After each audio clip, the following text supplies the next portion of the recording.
AITA for expecting my boyfriend to assume some responsibility for my totaled car? Advice needed. For context, I, 26F, live with my boyfriend, 30M, and we've been together for about 1.5 years. He owns his house, bought it before we met, and made more money than me up until recently, so I contributed an even $500 towards utilities and some mortgage. Not a huge contribution to the mortgage since I'm not building equity in it, but still some. I buy my groceries, and we split pretty evenly when we go out to eat. Last month, he lost his job due to layoffs, which also meant he lost his company car, so he had no car payment, car insurance payment, or liability. I own my car and work remotely, so while I don't use my car for work, we still live in a rural area, so I do depend on it, and was very proud of that. I struggled a bit more than he did in my early 20s. We both went to college, but my parents couldn't help me as much as he did, so I had more debt, had to spend more time building credit, etc. Here's the dilemma. Last week, we drove to see his friends and had to take my car, of course, since he did not have one.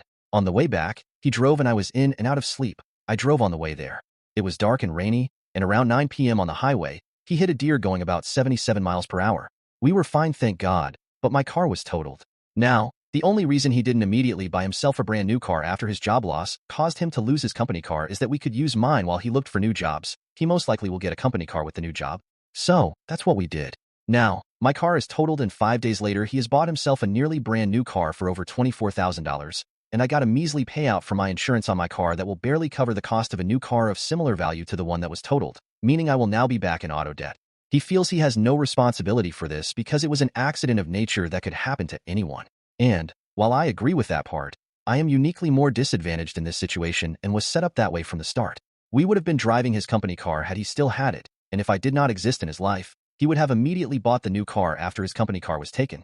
So, by my mere existence in his life, my property was used to alleviate his car stress, and now I am out a car that I owned, and facing a massive financial burden that he cannot remotely relate to. He has amazing credit and lots in savings, and more assets than me. I'm not saying he hasn't worked hard to be in his situation, but I feel used and exploited by him asking for my help when I am more vulnerable, and when the worst does end up happening, he fixes his situation seamlessly and I'm just hung out to dry. Maybe I'm wrong and I welcome feedback, but this feels so icky.